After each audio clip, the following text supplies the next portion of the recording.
What is psychopathy? Psychopathy is a personality disorder that is characterized by aspects like lack of empathy, manipulative skill, recklessness, and in consequence, the willingness to transgress norms, violate laws, be antisocial in effect. Okay. There is a genetic predisposition to become. Yeah, I mean, at least behavioral genetic studies point toward a strong level of heritability with regard to psychopathy. Estimates range from 1/3 to 2/3 of the variance in psychopathic traits that can be explained through genes.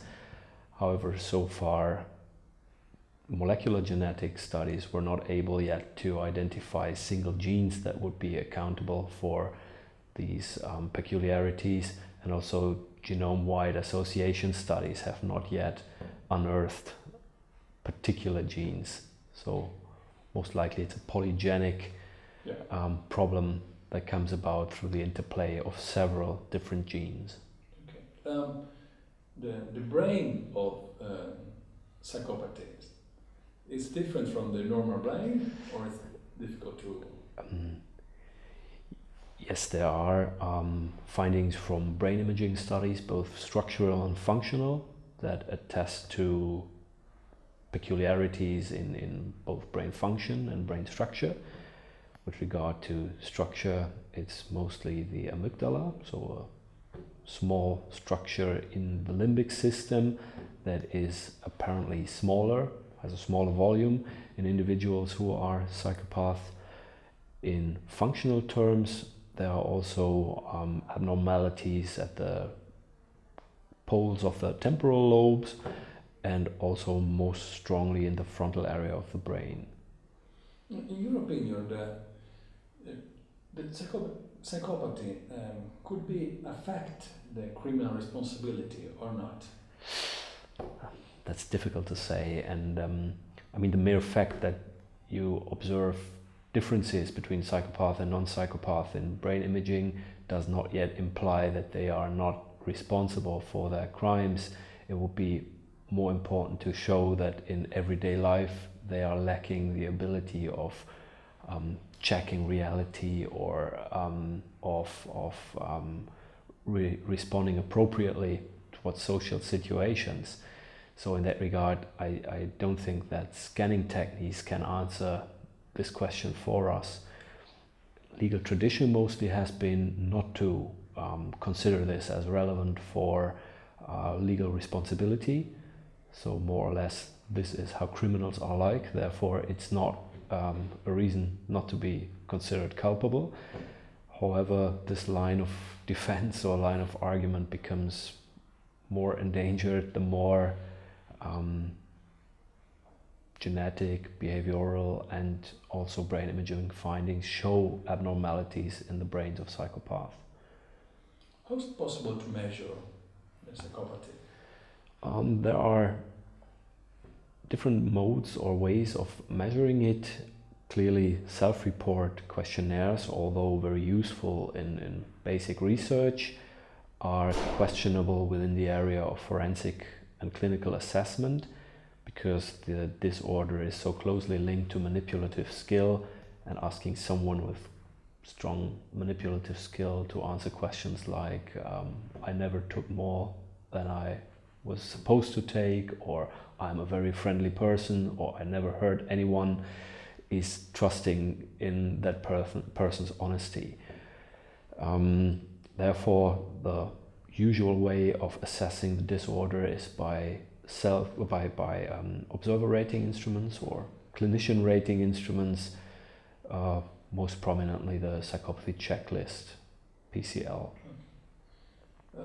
What is the percentage of the frequency of psychopathy in general population? There are two studies that I can think of now that dealt with the question of the prevalence of the disorder, and according to these studies, the prevalence was estimated at about 1% of the general population, which would appear similar to the lifetime prevalence of, say, schizophrenia. So so a major psychiatric disorder. However, though, it's difficult to ascertain in the general population because using these observer rating instruments, which I mentioned earlier, you would strongly rely on file information to gauge whether someone is psychopathic or not.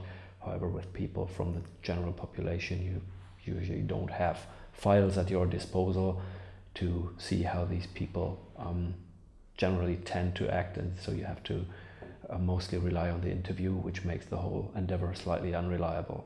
Therefore, these figures are merely estimates, approximately 1% in the general population. The question might be, psychopathy is not synonymous of criminal behavior.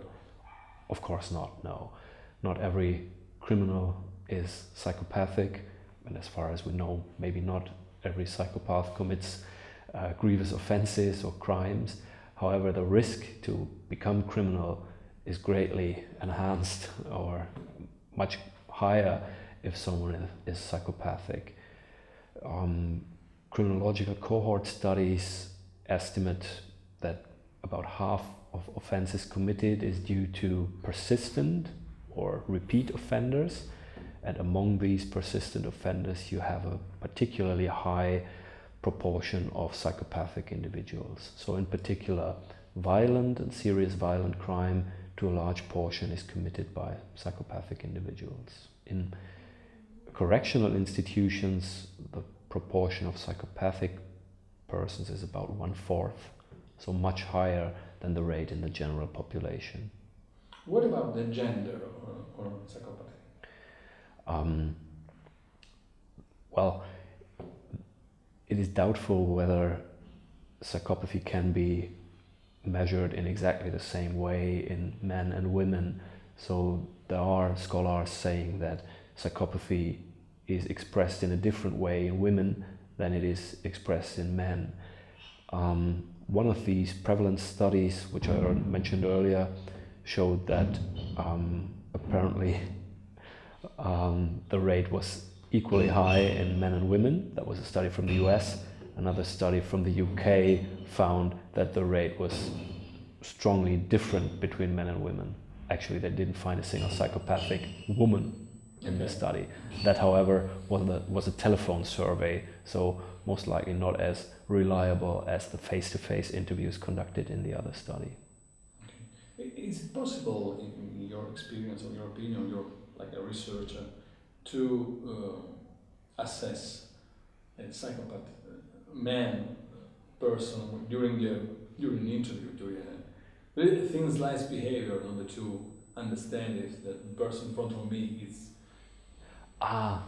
So you mean without having access to files? No, just it's difficult. It's very difficult, and surely many people are probably tempted to do that, or many people tend to use diagnostic labels or psychopathological labels to describe others, but it's a dangerous route, I would say. So to reach a really reliable judgment, one would have to use biographical information. However, if you do have this biographical information from credible sources and then meet someone and get the impression that he fulfills the criteria, then there may be a certain level of truth in your assumption that that person is a psychopath. One final question, probably, I don't know. But the psychopathy rises in adolescence, or? Mm-hmm. Yeah, I mean, there is such a thing called secondary psychopathy, occasionally it's called, or acquired psychopathy, in which people develop psychopathic traits later in life due to injuries they sustained or possibly illnesses of the brain that they endured. That's most likely a rare phenomenon. Most regularly, psychopaths are born rather than bred, in the way that there's a strong level of continuity between childhood, adolescence and adulthood, insofar as what would be described as callous unemotional traits in children then ultimately finds its way into psychopathic traits in adulthood. This, however, does not mean that every child acting very ruthless or selfish must turn into a psychopath later on in life. But however, the psychopath that we speak to or whom we speak with, we often find or regularly find peculiarities in their childhood and youth as well. Okay. Is it possible to treat or not? Apparently it's very difficult to treat due to the fact that it's hard to convince these individuals that they should take the position of other people into account when they reach their decisions. They are super rationalists in the way that they maximize their gain at the expense of someone else. If they don't consider the consequences of their actions for other people, they may well thrive in life, at least to a certain extent. And in therapy, it's difficult to change this outlook on life. So why should they consider other people's motives or other people's wishes and strength in their own decision making?